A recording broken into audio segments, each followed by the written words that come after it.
Okay, we will launch into our annual general meeting. So thank you for those of you who stayed both in the room and online. So just a few scene setters for the annual general meeting today. Go through the agenda, which will be covering off the report from our chair, the update report on our financial and service performance, the opportunity to vote on electing our councillors, appointing our auditors, the research update from Dr. Sarah Schoenberger, and then general business. For those of you that are online, we have the ability for you to vote on the motions that we're putting forward tonight. So for you to be able to do that, you need to click on the email that you had received from us when you joined the meeting. Click on the vote here, and then that should bring up an option to click on the polls button. That will open up Slido, and when you're into Slido, you need to enter in the code 6440742. So that's for those online. If you're in the room, we're going to use the wonderfully old-fashioned technique of putting your hand up to say that you're for or against the motion. And what we will be doing once we've put forward a motion and we've had people vote on it, we will get a majority of for or against. And we will see the numbers in the room, and then Amy will give Matthew and I an update of what the voting was online. So for those of you that are online, each of the motions will come up as they come along, and you get an opportunity to vote for or against the motion. And once you've voted, it will disappear away, so you can't vote more than once. And then at the end, if you've got any questions that you want to ask of us, there's a Q&A button. So if you can raise those, and if you're online, Amy will let us know the questions. And similarly, if you've got any questions in the room, we've got a microphone to do that as well. So before we get into the first part of the agenda, I'm just going to read out the apologies that we received. So we have apologies from Stephanie Clare, John Sweet, Linda Hartstone, Mary Ritchie, Julia Moran, Wayne Boyd, and Deb Peters. And I believe between the number of people we have in the room here today and online that are members of the foundation, we meet the quorum of having at least 10 people, so we're able to actually proceed into our meeting. So it's my pleasure to invite our new chairperson, Matthew Slater, to kick off the meeting.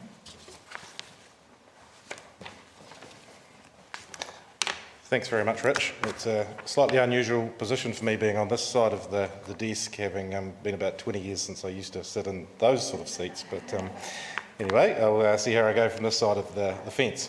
And Simon's over there taking minutes, so if you'd like to propose a motion, please just make yourself known to Simon so he can capture that in the minutes. And before I introduce myself, I guess I'd better follow the agenda, Simon, otherwise you'll be a little bit upset with me. We've got the minutes of the meeting from the 3rd of November 2022, and they've been circulated and posted online. Is there anyone that would like to move that the minutes of the meeting of that date are true and correct record? Thank you. And a seconded, we have Kerry. There's no further discussion. All those in favour? Lots of hands in the room and online. No objections. No objections.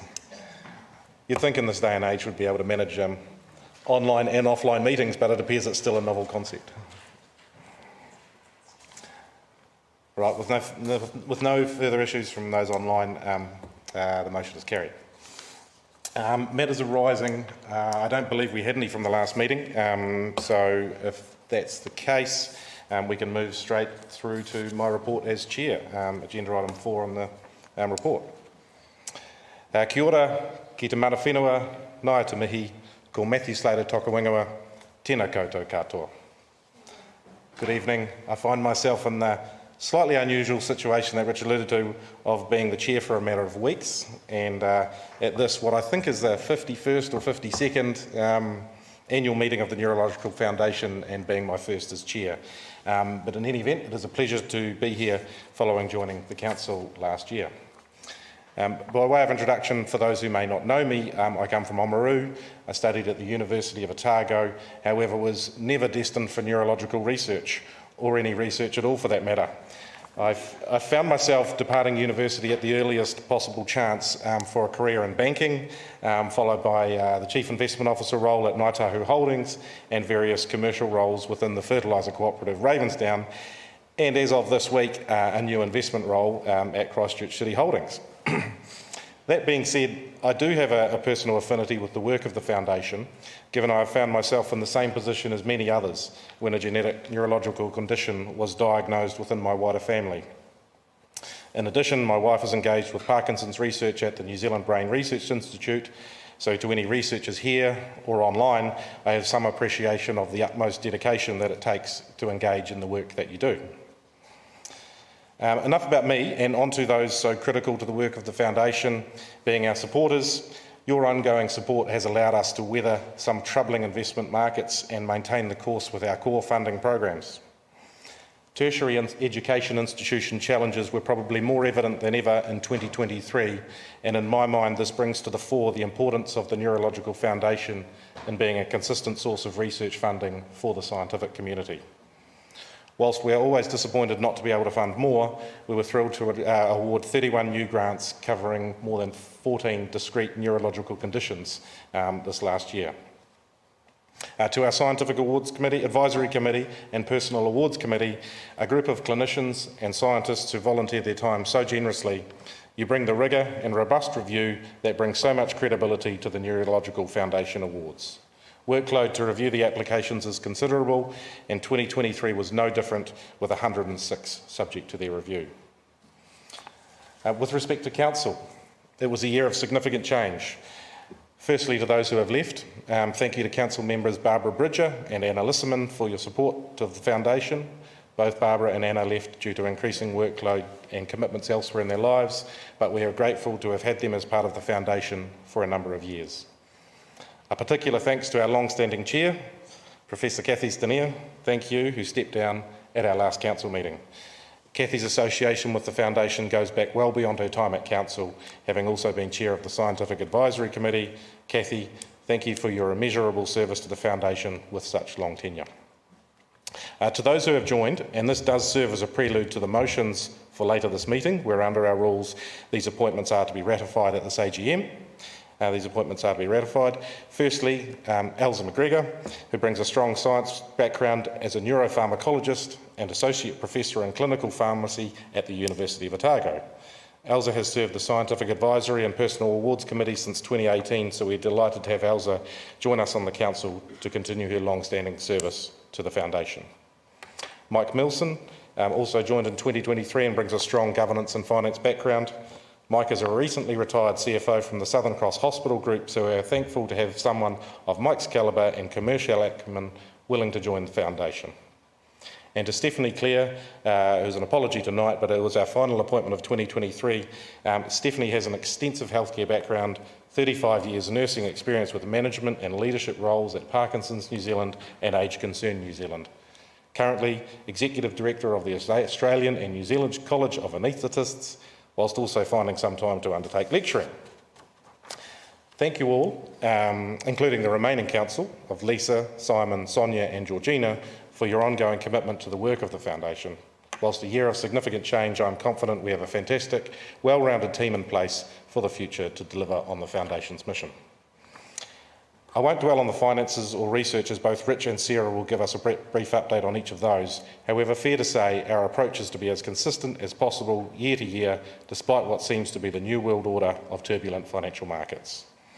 We have remained true to the investment mandate and risk profile we adopted with Mercer as our primary investment manager in 2021 and continued to award grants in line with prior years. The quality and quantity of research applicants doesn't correlate with investment market performance, so I'm proud we have managed to stay the course with respect to awarding grants despite the financial challenges over the last year. Lastly, to Rich and the Foundation staff, thank you for your unwavering commitment. I feel we've come out the other side of COVID stronger, adapted to the growth of the digital world, and I'm amazed just how many people are aware of the Neurological Foundation and its work when I'm out in the community. I and the rest of the Council look forward to continuing this work with you in 2024. Thank you very much. Can I please have someone to move the Chair's report? Let members accept the Chair's report. Are we meant to be using the clicker? There we are. Well, we've already done that one. So I'd like to propose a motion that we accept the Chair's report. For those of you in the room, if you can use a show of hands, and obviously for those online, if you can use the online app. So all those in favour? Amy? And All good? Right. Thank you. Thank you very much for your vote, and thank you, Matthew, for your wonderful summary as the Chair. all right, I'd like to invite Rich to present the Financial and Service Performance Report. Rich, over to you.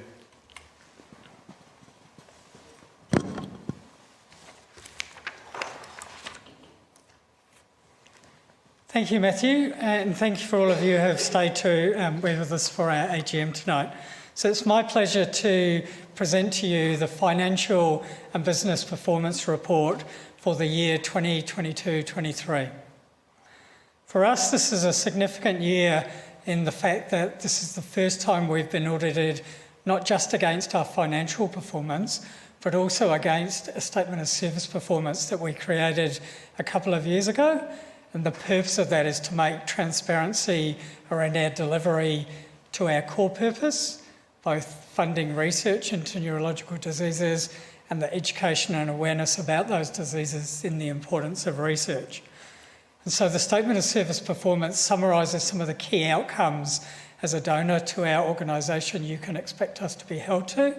And this is the first time that Deloitte's, our auditors, have audited us against that. I just wanted to start by saying a big thank you to all of the people that have supported the Foundation and some of the things you've enabled us to be able to do this year. So during that financial year, your funding has enabled us to renew the relationship we have with our Neurological Foundation Chair of Clinical Neurology, Professor Alan Barber, and extending his research for the next 5 years, starting in March this year, and worth during that lifetime about $2.5 million. Also during the financial year, we invested in about $2 million of new project research. It's an amazing amount of extra research that's going on in the New Zealand community. And at the same time, we also went through a process of reviewing and extending our relationship with Sir Richard and Morris and the Neurological Foundation Human Brain Bank. So we've extended the scope of the work that we fund for the next 3 years to the tune of about $1.3 million. And that is building on some of the things that Helen talked to us about tonight. Also during the year, we funded about $1 million worth of 6 new fellowships and over $300,000 worth for 2 scholarships, helping young people in their careers as they start to progress from the beginnings of their science career into more senior researchers. So overall, the commitment during the financial year was for $7 million of research that will be carried out over the next 3 to 5 years. But wait, there's more.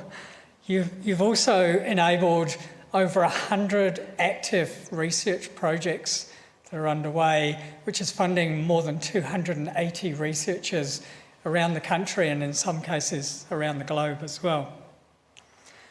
And not forgetting the education part of what our organisation is about. So during that time, over that 12-month period, we had 9 in-person events and 12 online events, which has been able to share the message of the research that we've been funding and making sure that people are really aware of the importance of that. So a quick summary of our financial and service performance during the year. If you haven't already had a chance, you can go and find a copy of the audited report on our website. So as Matthew said earlier, we awarded 31 new grants, which was about 29% of the applications we received. And actually, although that sounds quite low, playing a little bit above the mark in terms of the percentage of success rate to some of the funding bodies that are available. We had over 3,000 people register for our events around the country, online and in person. And for those that we recorded, we had over 3,500 people go and watch the final versions once they've been edited. And it's a great resource that's there for us to be able to encourage people to go and look at in the future. We have a number of collaborations that are going on. So we have co-funded 2 pieces of research during the financial year. Firstly, with the Auckland Medical Research Foundation, based in Auckland, and funding all sorts of areas of research. And then secondly, with the Motor Neuron Disease Association, particular focus on a research project in that space. We continue to collaborate with the Catwalk Trust, who do research into spinal cord injury, and in particular Dr. Sarah Schoenberger and her team at the Scientific Advisory and Personal Awards Committee collaborate to review the applications that they receive and to make recommendations back to Catwalk about whether or not they are valuable pieces of science to invest in.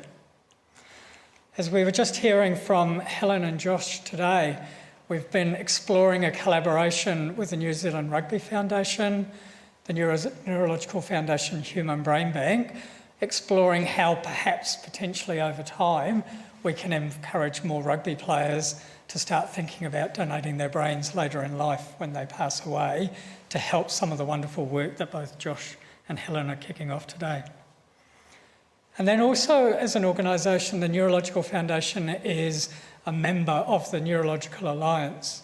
This is 20 charities from around New Zealand that work together both from an advocacy and an advisory role into the health sector and into the government to try and get better outcomes for the 1 in 3 Kiwis that at some point impacted in their life with a neurological condition. Next big event will be the briefing that the Alliance does to the new incoming Minister of Health. A brief summary of the financials during the year. So our income through the year was $5.6 million, of which $3 million was related to incomes that we received from bequests from our most wonderful supporters, leaving us a gift in their will, and over $2.5 million from the wonderful donations that we receive from people all around the country, without whom we couldn't do the great work that we do.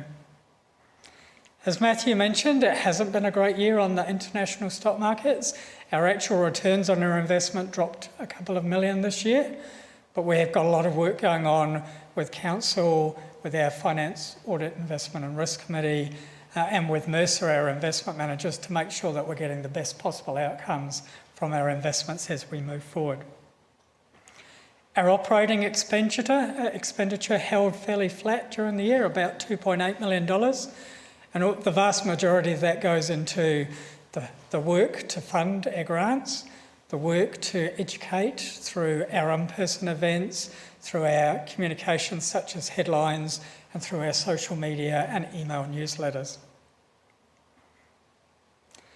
For those of you that haven't already found it, there is a copy of the audited financial report on our website. And similarly, we have an annual impact report. So some of you may have received an email just in the last wee while to have a more high-level summary of some of the things that we've done. If you haven't already picked up a copy, there is definitely some at the back of the room. So lastly, I'd just like to reiterate some thanks to a number of people. Firstly, to Professor Kathy Stanier, our long-serving chair and chair of our Scientific Advisory Committee, our change agent. Kathy, during her time here, has helped us to think about all of the opportunities and the challenges for the research community and how we can make sure that our funding touches the points during their life cycle where they most need it. And thank you, Kathy, for your personal support of myself and our leadership team as well. I'd like to welcome and thank our council members, in particular Matthew as our new chair, Elsa as our new deputy chair, Mike, who's not only joined us recently but picked up the chairing of our Finance, Audit, Investment and Risk Committee, and for Sonia, who's been the chair of our People and Performance Committee for a number of years as well, plus all of our other council members. And a quick plug, we are looking to recruit a couple more, so if you haven't seen the advert, go have a look on my LinkedIn profile or have a chat to me afterwards if you're interested in becoming part of our governance structure. I'd like to pass on a big thank you to the 30 or so scientists and clinicians that make up the pool of people that support us in our Scientific Advisory and Personal Awards Committee. They volunteer their time to review all of the applications, debate them, and then make a recommendation up to council about which ones we should invest in. There's a lot of time and energy goes on behind the scenes for that, so a huge thank you to them. An enormous thank you to my team, without whom none of this would happen all the way through the year. And I know we've added a few new team members to our fold this year, and it's been really exciting to see even more exciting energy going on in the projects that not only we're working on now, but the things we've got in the future as well. Watch this space for some fun things. And then lastly, I wanted to say an enormous thank you to all of our supporters, both those of them that are in the room with us tonight and all around the country. Without your generous donation, some people that I've talked to for this year have been supporting us for 30 or 40 years. Without that longevity of support, we wouldn't be able to do the things that we do. We wouldn't be able to fund $4, $5, $6 million of research consistently year on year. And as you've heard from two wonderful young researchers today, the work that they're doing is vital in finding pathways of hope for the 1 in 3 Kiwis that are impacted at some stage in their life. So thank you all from all of us. We really appreciate your support. Thanks, Rich. And to the motion, I'd like to propose that members accept the Financial and Service Performance Report for financial year 1st of April 2022 to 31st of March 2023. Do I have a seconder? A great chance to get your name in the minutes. Thank you very much. And we'll go online. Are we good online, Amy? All those in favour? Motion is carried. Thank you very much. Thank you, Rich. On to item 6 on the agenda is the mandatory election of councillors to the Foundation. I propose doing this in 2 parts, being the renewals of the 2 existing members and the appointment of the 3 new members who were co-opted throughout the year. The 2 appointments to renew... Sorry, I'll just get the clicker. Keyboard. 2 appointments to renew for a further 4-year term are Sonia Clapham, who seeks renewal of her term for a further 4 years from 29 November 2023, and Dr Simon John, who seeks renewal of his term for a further 4 years from 5 February 2024. Would anyone like to move that they are renewed for a further 4 years? Thank you, Kathy. And a seconder? Thank you, Georgina. All those in favour? And we're good online. Thanks, Amy. Thank you. And on to the new members who I introduced earlier, Professor Elsa McGregor, Stephanie Clare and Mike Milson. Yep, there we are. I'd like to propose a motion that they confirm the new council members currently co-opted as council members as named. Do I have someone to second that? Thanks, Rich. We're getting the hang of this. All those in favour? And those in the digital world? We're all good, Amy. Thank you. To the very meaty stuff, the appointment of auditors. Oh, sorry, one last thing before we move on, just to note it, if the minutes would note, thanks to those departing members, Barbara Bridger, Anna Lissman and Professor Kathy Stenier. Thank you.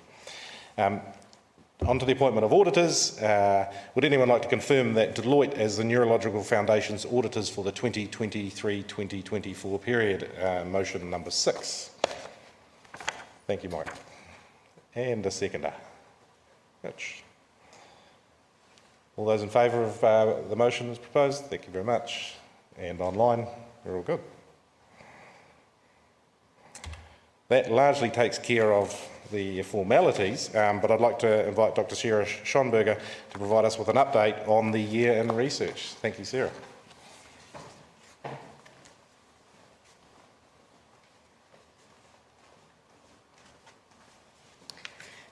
Thanks very much, Matthew, and kia ora koutou, everyone. It's great to see there's still some people left after the mass exodus, after the wonderful talks that we had. But tonight I'd just like to take the opportunity to celebrate that we were able to give out $3.6 million in grants across our 2 grant rounds for 2022.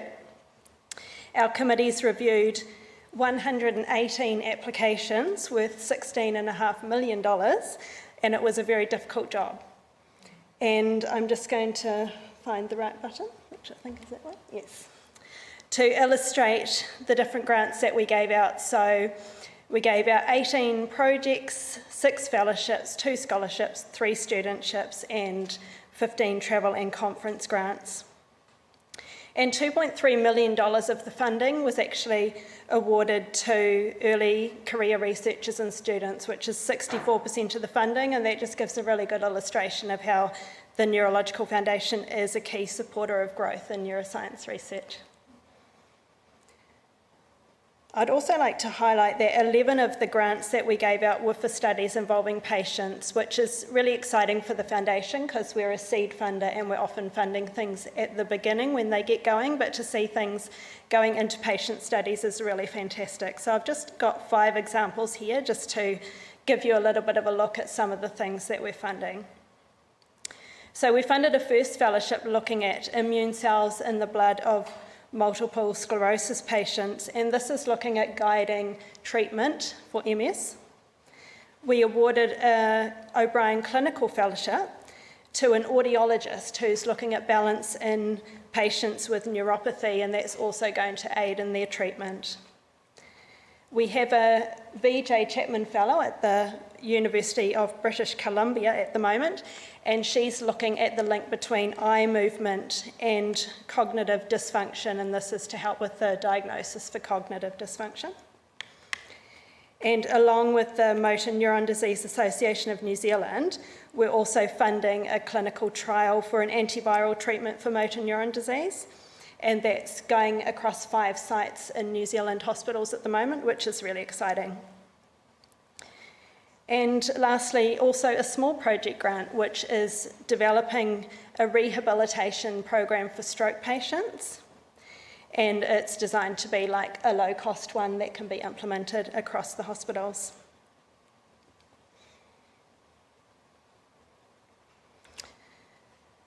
A lot of thanks have gone out to our committee, and I just want to name them tonight and highlight the amount of time and effort that they put into this complex review process, getting those 118 applications down to the ones that we can award. So in 2022, we had 3 co-chairs across our Scientific Advisory Committee. Associate Professor Bronwyn Kibble from the University in Wellington, Professor John Dalrymple Alford from the University of Canterbury, Associate Professor Ailsa McGregor from the University of Otago. Unfortunately, we've lost her to the council now, but she was absolutely wonderful on the SAC. We have 2 co-chairs of our Personal Awards Committee, Associate Professor Louise Bicknell from the University of Otago and Associate Professor Scott Graham from the University of Auckland. So that's a great highlight of how we have people from all the different institutions in the country helping us review our grants. We also have wonderful expertise from our medical advisor, Dr. Neil Anderson, and he also sits on the Scientific Advisory Committee with us. We had 20 committee members who volunteered across the year in 2022 to help us review all these grants. So I didn't think I'd put all their names here in one slide, but I just want to say a big thank you to all of them as well. And the other volunteers that we get are international experts who help us review our project grants. And across 2022, we had 165 people volunteer to review our project grants. So that's been a really exciting year, a really great number of applications and awards that we've been able to give, and it's all made possible through the wonderful supporters of the Foundation. Thank you very much.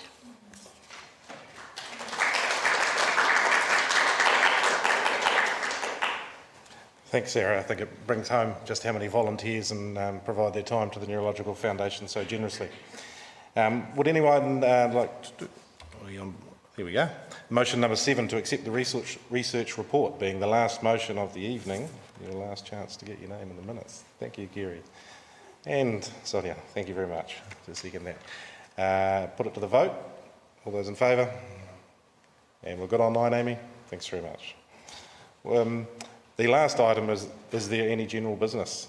So I'd pause for a moment and wait for anything online or anybody in the audience tonight. If you've got any general business, please feel free to raise it now.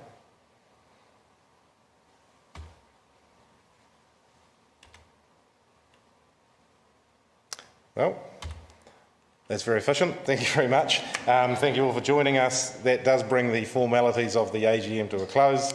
We absolutely look forward to seeing you next year. To those who have joined online, thank you very much. Your attendance is much appreciated. Apologies for the slight clunkiness of an online and an offline meeting, but we do want to reach the greatest audience. And to our speakers earlier in the evening, pre-AGM, just like to acknowledge my thanks to them for their work tonight. Thank you very much. Look forward to seeing you all again next year.